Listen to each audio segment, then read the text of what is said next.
Madanapalle files దహనం కేసులో present update ఏంటి? సిబిఐ విచారణలో ఏం తేలింది? అక్రమాలు నిజమే అని సిఐడి నివేదిక ఇచ్చిందా? ఇక అరెస్టుల సమయం వచ్చేసినట్లేనా? కొందరు ఉన్నతాధికారులపై కఠినంగా వ్యవహరించనున్నారా? ఫైల్స్ దగ్ధం కేసులో అసలు సూత్రధారులు, పాత్రధారులు ఎవరు? ఇంతకీ మదనపల్లె ఫైల్స్ కహానీ ఏంటి? ఈ పొలిటికల్ క్రైమ్ థ్రిల్లర్ పిక్చర్లో ఎలాంటి ట్విస్టులు చోటు చేసుకోనున్నాయి?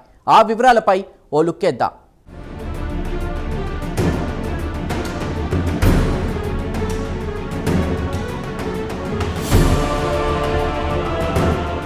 సరిగ్గా 22 నెలల క్రితం తెలుగు రాష్ట్రాల్లో సంచలనం సృష్టించిన మదనపల్లి ఫైళ్ల దగ్ధం కేసులో కీలక పరిణామం చోటు చేసుకుంది. రెవెన్యూ అధికారులపై అభియోగాలు నమోదు చేస్తూ రాష్ట్ర ప్రభుత్వం నోటీసులు జారీ చేసింది. ప్రభుత్వ కార్యాలయంలో ఫైళ్ల దగ్ధం కుట్రపూరితంగా జరిగినట్లు సిఐడి ప్రభుత్వానికి ఇచ్చిన నివేదిక స్పష్టం చేసింది. దీంతో ఆధారాల ధ్వంసం కోసమే మదనపల్లి ఫైల్స్ మంటల్లో దగ్ధమైనట్లు ఎంక్వైరీలో స్పష్టమైంది. భూ ఆక్రమణల్ని సమాధి చేసేందుకు ఉద్దేశపూర్వకంగానే జరిగిన పక్కా ప్లాన్గా అనుమానిస్తున్న రెవెన్యూ శాఖ అభియోగాలపై వివరణ కోరింది.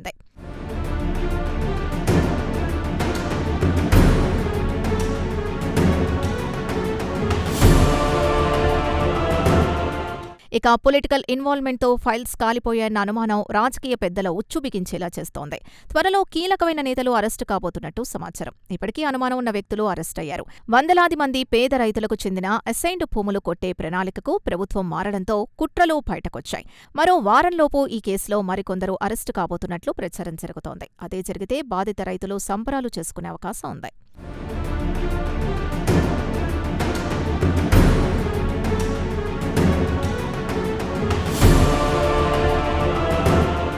ఇక మదనపల్లి సబ్ కలెక్టర్ ఆఫీసులో రెవెన్యూ రికార్డులు దగ్ధమైన ఘటనకు 2 ఏళ్లు పూర్తి కానుంది. రాష్ట్ర ప్రభుత్వం ప్రతిష్టాత్మకంగా తీసుకున్న ఈ కేసు దర్యాప్తులో ఇప్పుడు కీలక పరిణామం చోటు చేసుకుంది. ఒకవైపు సిఐడి లోతైన దర్యాప్తు కొనసాగిస్తూ ఉండగా మరోవైపు రెవెన్యూ శాఖ కొరడా చులిపిస్తోంది. గత 2024 జులై 21వ తేదీన రాత్రి జరిగిన ఘటనపై ఇప్పటిదాకా జరిగిన ఎంక్వైరీ పలు అంశాలను బయటపెట్టింది. విచారణ enquiry committee revenue, police, fire, విద్యుత్ శాఖలతో పాటు పలు ఏజెన్సీలు ఇచ్చిన ప్రాథమిక నివేదికల ఆధారంగా కీలక అంశాలను ప్రభుత్వం గుర్తించింది.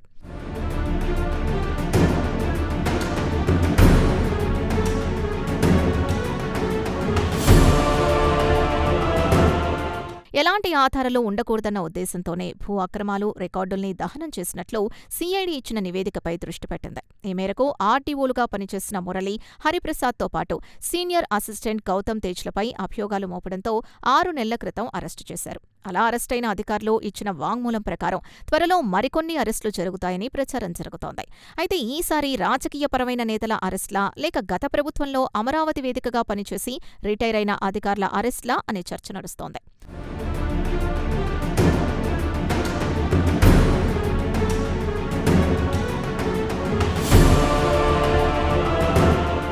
అయితే ఇప్పటికే సస్పెన్షన్లో ఉన్న అధికారులు, అరెస్టైన అధికారులు, ఉద్యోగులు ఇచ్చే వివరణ తర్వాత తదుపరి కార్యాచరణపై ప్రభుత్వం చర్యలు తీసుకోనుంది.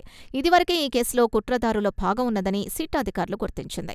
3 నెలల క్రితం మాజీ మంత్రి పెద్దిరెడ్డి రామచంద్రారెడ్డి, పిఏ తుకారాం, మాజీ మంత్రి బంధువులు మాధవరెడ్డిలను అరెస్ట్ చేశారు. వారిచ్చిన వాంగ్మూలంతో ఈ కేసులో అసలైన సూత్రధారుల్ని గుర్తించే పని చేపట్టారు.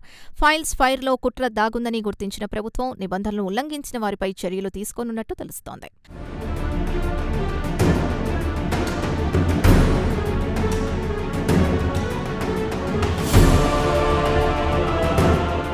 మరోవైపు నిషేధిత జాబితా 22A నుంచి భూముల్ని తొలగించి ఫ్రీ హోల్డ్ చేయడంలో అనేక అక్రమాలకు పాల్పడినట్లు సిట్ అధికారుల నివేదికలో స్పష్టం చేశారు.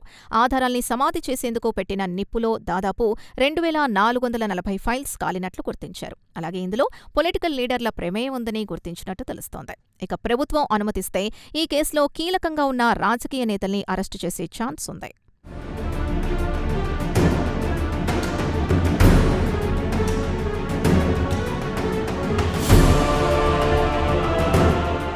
ఇదిలా ఉంటే మదనపల్లి సబ్ డివిజన్లో 79,107 ఎకరాల్ని ఫ్రీహోల్డ్ చేయాలని అప్పటి వైసీపీ పెద్దలు చెప్పడం, దీంతో అప్పట్లో తహసీల్దార్ల నుంచి ప్రతిపాదనలు రాగా 74,374 ఎకరాలకు పూర్తి హక్కుల్ని కల్పించిన జిల్లా కలెక్టర్ కార్యాలయం 4,732 ఎకరాల్ని తిరస్కరిస్తూ ఉత్తర్వులు జారీ చేసింది.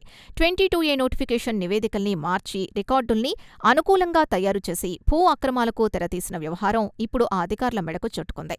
22A పరిధిలో ఉన్న 300 ఎకరాల భూములతో పాటు మరో 13,000 ఎకరాల అసైన్డ్ భూముల రికార్డుల్ని ప్రాసెస్ చేసినట్లు ఇప్పటికే విచారణలో తేలిపోయింది. ఈ వ్యవహారంలో అప్పటి వైసీపీ పెద్దలు మేమున్నాంలే మీరు కానియండి అని భరోసా ఇచ్చినందుకే రెవెన్యూ అధికారులు తప్పులు చేసినట్లు తెలుస్తోంది. ఇవన్నీ సీఐడీ ఎంక్వైరీ రిపోర్టులో బయటపెట్టినట్టు అధికార వర్గాల్లో చర్చ జరుగుతోంది.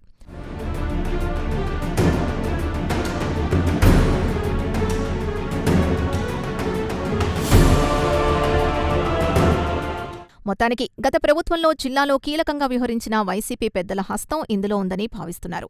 దీంతో రాజకీయంగా కూడా వారికి ఉచ్చు బిగుస్తోంది. ఇప్పటికే ఈ కేసులో మదనపల్లికి చెందిన వైసీపీ నేత పెద్దిరెడ్డి పిఏ, అలాగే ఆయన బంధువు మాధవరెడ్డి అరెస్టయ్యారు. అంతేకాకుండా మాజీ ఎమ్మెల్యే నవాజ్ పాషతో పాటు మరికొందరు నేతల అనుచరులకు సిట్ అధికారులు నోటీసులిచ్చి విచారించనున్నారు.